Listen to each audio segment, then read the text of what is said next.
All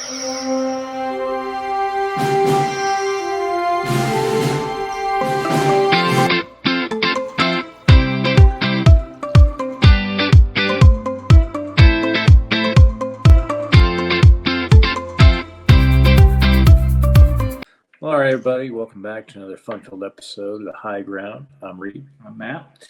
And today, for this shorter segment, we're talking about not a new show, but one that's, been out for the last couple of years or so, gained a little bit of traction, lasted about 3 seasons, if memory serves. Disney Plus original that seemed to kind of ride the coattails of the whole success of the Clone Wars animated series. Today, we're talking about The Bad Batch. And granted, we could go into all the different episodes, we can go into all the little, side stories and whatnot. But today, I really want to focus on just all the continuity that it kind of brought to the timeline. And what I mean by that is, it really helped fill in some of those gaps of the, I guess, new canon story of, what exactly happened in the interim between the end of the Clone Wars, Order 66, the whole rise of the Empire, and what really happened. And I think what the story does, it shows a pretty decent transition, at least from during that timeline. Well, first and foremost, the slowly phasing out of the clone troopers that saw service during the Clone Wars. And I'm sure there are plenty of people throughout that always kind of wondered, or maybe read some background novels, comics, whatever, like, oh, how'd they go from this to this? How did they, transition from, clone trooper armor to stormtroopers? Is there a difference? What have you? And like I said, overall, I think that they did a pretty good job at kind of bridging one side to the other. But what do you think? What do you think about that, Matt? Well, when I saw Bad Batch first in Clone Wars, I thought it was a good idea. I thought it was an interesting kind of side twist to the Clone Wars series. I like the idea of no one's perfect. No civilization, no species, nothing's perfect. It just kind of brought like a mortality to the Kaminoans, or Kaminoans. Kaminoans. That even they make mistakes. They had a couple mistakes on their troopers, although five of them? A handful. Let's go handful. Sure. A handful out of millions, and that's kind of unbelievable numbers, but I like the idea. I thought they brought a nice, fun spark to the Star Wars canon. I was a little skeptical with the series. I watched some of it, although I don't remember quite as much about the series as I probably should. It's been minutes since I've seen it.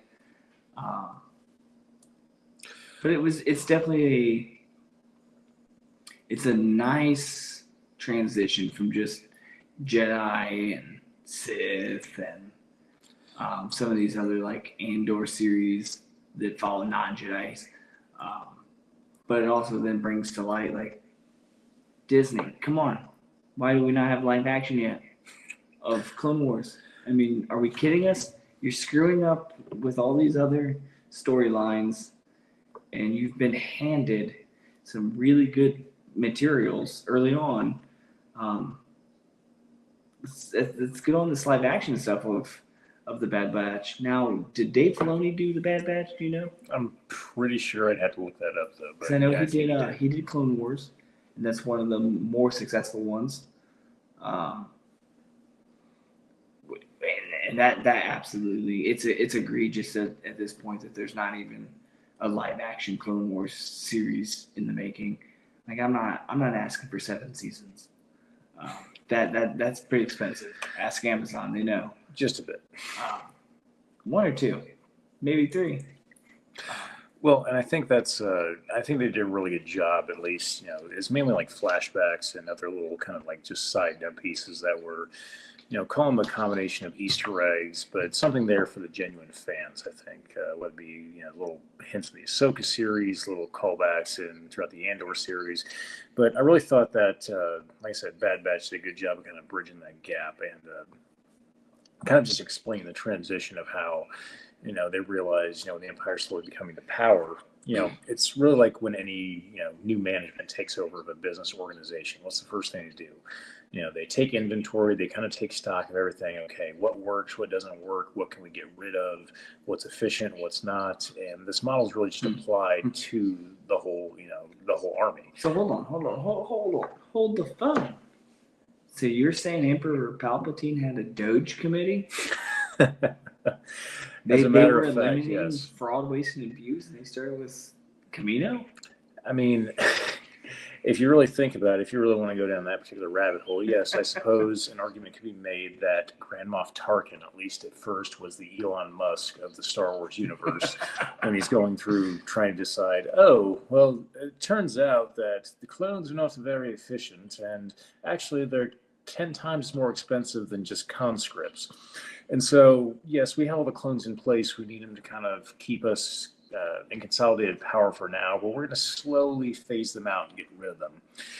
And like I said before, I think the Bad Batch really does a good job of kind of showing that transition process and showing the Empire's eventual turn on the clones and Kaminoans, slowly phasing them out to the destruction of Topeka City, to, essentially just ruining all that, everything essentially that the clone army built and helped to establish the Empire in power.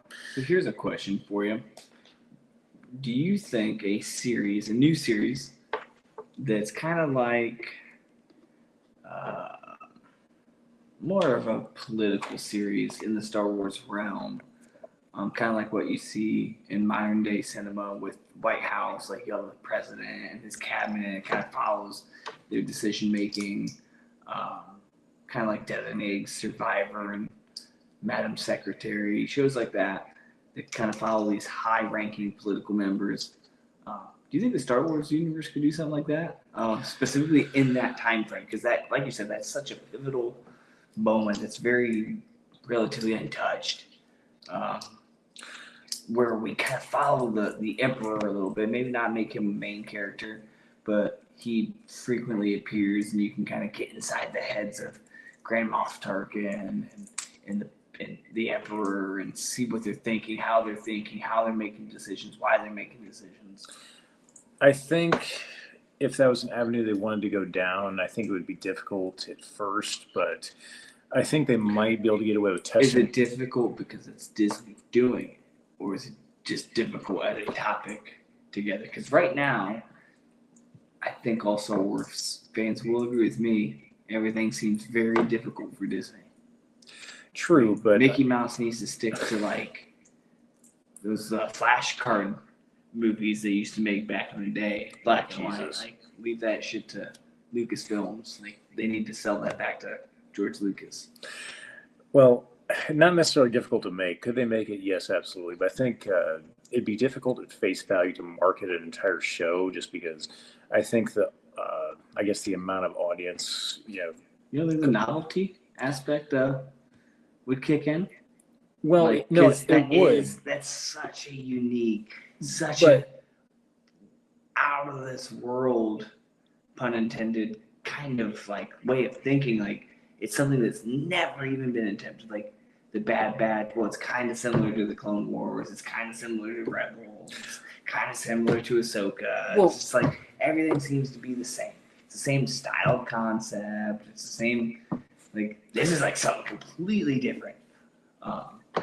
Nothing's been even close to it. You're not wrong in the slightest. But my point is, like, you don't even need battle. Imagine a Star Wars series with no battles.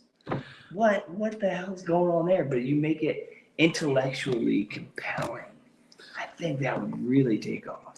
Well, I think it would definitely have a market, but I think Disney would have to weigh the options between, okay, like what percentage of their existing market would that make up? Like, say, if I just read a number, let's say 10% of the current audience would be interested in it. Would Disney consider that enough of a margin to go, okay, it's worth the investment to make an entire show out of, or would it just not essentially get a good return on investment?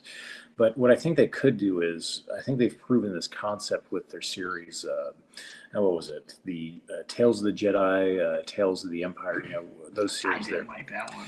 True, but it kind of reminded me of Black Mirror. A little bit, but my point is, I feel like if they wanted to flirt with that idea, if they wanted to try it out, I feel like they would try it out in that kind of format where it turned out to be like a short or maybe a couple series of shorts to kind of test out audience response to it. And so if they did something like that to where it showed, a few small episodes like that to where it kind of does exactly what you described, and then they get positive reaction from like, oh, that was actually really interesting. Oh, I wish they would make an actual whole series about that. Then I feel like that would kind of prompt Disney to go ahead and do that. But so no, I'm in complete agreement. I would personally find that interesting. I think it would be worth a watch. I think it could explore a lot of different topics, and it could even provide perspective into a lot of difficult things that are going on in the actual world, whether it be today or historically. I think it'd be interesting to see the behind the scenes rebuilding, the transition from Clone Army, Camino Army to all new warships, all new artillery, all new soldiers and way of doing things, and that'd be interesting. And then, like with any transition, there's going to be an overlap. So it'd be, I mean, as far as I know, there's not, on screen. There's not been an overlap between stormtroopers and clone troopers, and there has to have been. Not live action, no. So even in Clone Wars, there hasn't. No, there wasn't, and that's why I started this whole segment about the Bad Batch, because they actually did show that. They showed the actual clone soldiers. There's literally a scene where you have a group of clone soldiers just kind of walking through the halls of Camino, and walking in the opposite direction in their own formation was the new group of conscripted soldiers that They were weren't wearing. they were wearing the stormtrooper armor. Were they? Yeah. I don't remember that part. And like I said, I need to rewatch. and no, like I said, that was kind of one of those surreal moments of, oh shit, this is that transition period. We are able to see it in kind of real time. Still not live action though. Well, of course, we'd all, call it wishful thinking. So come on, Mickey, let's get it done. Put them Mickey fingers down and get to typing. Well, and kind of one of the final notes I want to mention is I think that call me crazy, but it's getting better and better with time, and they're slowly filling in the gaps. But I feel like there's still holes in the chronology of like, okay, we have an idea of how the story played out, but there's still like unanswered questions. There's still pieces missing from the puzzle, so to speak. It's almost like you need like either a book, or call me crazy, but I call it a fictional documentary of, okay, here's literally what we are considering to be canon. Here's exactly what happened. Here are all the events. Here are these puzzle pieces filled in, at least in a general sense. So then they come back, as a show and say, okay, now we're going to make a show about what we just described to you as those events. So here's a random question. I don't think I know the answer. Is Jon Favreau directed a Star Wars film? I don't think. I'd have to look. I don't think he's done the film. I know he's done because he did do Mandalorian. He's done. Oh, he did that. Yeah, maybe I might want to rethink my statement. Him and Filoni have done actually some of the better projects that have come out of Disney. I'm torn on Mandalorian. I think it's a little slow. Kind of just seems random. They haven't tied it in, so I guess I shouldn't say anything. They've clearly not tied it in completely yet, and I know they're getting ready to. But so my final question. At this point, with all the movies, stories, spin-off shows, can Star Wars have an Iron Man moment? Where it just kickstarts a revolution that ties all these random stories from random times into one epic tale. I mean, I couldn't think of an answer off the top of my head, but or are we watching it in real time with Ahsoka, with Mandalorian, with Boba Fett? Like, could we potentially be watching it in real time? And then what would be the Iron Man moment? Mandalorian? I think the difficulty with that is, the whole thing of Disney taking over and changing the canon to where all of the. Well, I don't want Disney changing shit. They can't even. No, that's what I'm saying. Ever since Disney took over, all of the canon that was already in place, the lore, the background, the forward, everything was made non-canon. That's true, but they are bringing back Abeloth. Wonderful idea. I'm 100% on board. I've been waiting for it. True. they've got me. I'm 100% on board. Ahsoka has been my favorite series so far from Disney. But I feel like I don't know if they could necessarily have an Iron Man moment. I mean, I think that's what they try to do with the whole Mandalorian thing, and it kind of, especially I kind when of think it's Ahsoka right now, yeah, personally, because here are my thoughts. Ahsoka, they bring in Hayden Christensen, and they're very clearly going after Abeloth. They're hunting that trail, and I think there should be a spin-off trilogy. Once the Ahsoka series, I think, should stop once they confront Abeloth and that conflict starts, and then it should go into a trilogy movie of stopping Abeloth. And I don't think you've read too much about Abeloth or watched a lot about her, but nothing in it's crazy the detail. most, at least for right now, it's the most serious threat to the galaxy in all of lore. Like, it took the most powerful character in Star Wars lore, Grandmaster Luke, combined with a Sith Lord working side by side just to trap her, not defeat her, just to trap her. And I think that's a wonderful idea to go down. They're bringing in Hayden Christensen, which I think is going to tie into Clone Wars into this, because Abeloth and him being the one that's going to tie into Clone Wars. It's going to tie in. Somehow they'll have Mandalorian come in and help battle Abeloth. I think Ahsoka might be that Iron Man moment. Possibly. I'm not sure. It seems like they've been random for all, like, the Mandalorian's random, the Boba Fett series is kind of random. Like, these things kind of seem randomized. But then Ahsoka came and kind of, I feel, is starting to, like, combine things from other series into one push towards a movie trilogy, hopefully. No, I would agree in that, and I think the difficulty is everything you were describing, the extended lore with Abeloth and the rest of it. I mean, then you start getting into, once again, was the original canon, which has now been discontinued by Disney, and so then it becomes up to them. Okay, what do they keep that was already existing? What do they change? Because they've done that with pretty much all their characters, to where the existing lore isn't necessarily canon anymore. So they have to make those calls of, okay, if they do move forward with it, what is that going to look like? And unfortunately, that it can be either amazing, great, or it can be just a complete shit show. But I mean, I could be wrong. I mean, and I wouldn't. My first guess wouldn't be to look at Ahsoka and go, "Oh, that would be like the linchpin, kind of Iron Man kind of character moment."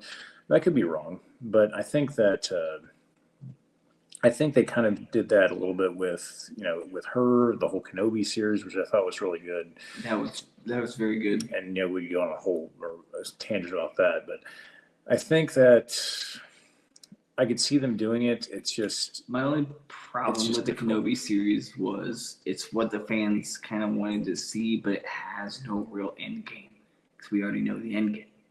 Well, that's what most of Star Wars. It's just kind of pointless, though.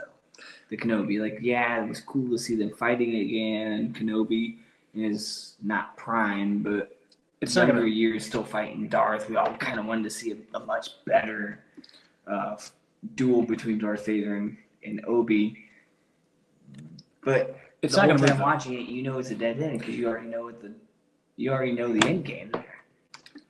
Well, that argument can be made for the entire prequel series, and it's not. I mean, you're right. The ending, but like I said, it's not necessarily about moving the plot forward. It's about filling in those gaps that existed for so long. I mean, hell, there's still the entire time period between the Phantom Menace and Attack of the Clones, a 10-year period that's not touched on in films. They talk about it a little bit. It's vague. It's barely. It's touched on a little bit. Yeah, Kenobi got captured a lot. But the point is, and I think that's kind of what they've done. It's like they've shown us pretty much the beginning. They've shown us pretty much not the end, but they've shown us the future. Okay, so and their entire job is filling in these gaps now. So why not do a series similar to that of the Clone Wars, but it follows Anakin, like between the death of Qui-Gon and the rise of Darth Vader. Like I mean, that could be very well not kind of like the Clone Wars. It doesn't specifically follow, and it can kind of sometimes follows other Jedi Masters, and have one that just follows the growth and the training of Anakin. One solid series called Skywalker or something, whatever you want to call it, and specifically focused on his training and his growth and his development. Well, I think that might be a gold mine done right. Even if it was done right, I feel like it's almost like they're trying too hard to keep going back to that same well and trying to keep milking that particular cow. It's if it's got milk it. It Grab them udders and jerk it. It fills in that gap, but I feel like as far as priorities, I feel like that wouldn't be very high on it. I mean, yes, it helps fill in the gaps of the story, but I don't feel like that'd be high on their like desirable list, or even if that showed up on the next story in the streaming service, I can't imagine myself looking at it and going, oh yeah, that seems like a great thing. I'm super excited about to watch. But once again, I could be wrong. Eventually. Okay, one final question before we end it. Random ass question. I'm thinking about this whole video. Who would make a better Darth Revan? Keanu Reeves? Or Robert Downey Jr.? Okay. No. I'm not gonna follow the question after you answer. No, not Robert Downey Jr. And explain. Admittedly, my own knowledge on Darth Revan is very limited. So, which is bullshit because I've given you the best Star Wars game that's ever been made.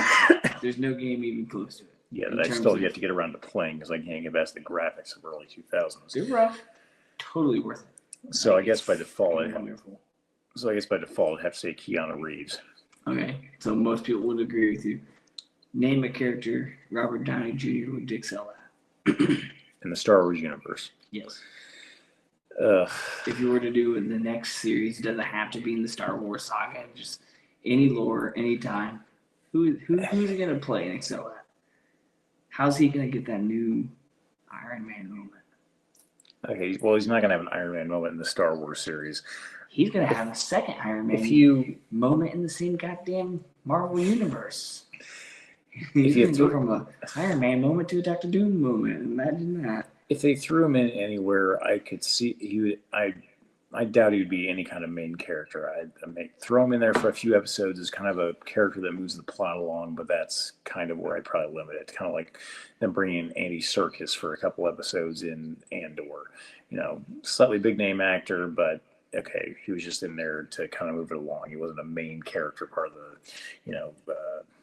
not canon, but you don't think he can come in as like a Han Solo style of character where he's not the main, but not really a side character. He's like a side and a half. Like Han Solo wasn't a main character or a side character. He was just kind of what I would call like a side character and a half. Like because you plays can't that middle ground between a main character and a side character. The thing is, in my opinion, there's no more adding to the story of Star Wars. There's no more like adding to the.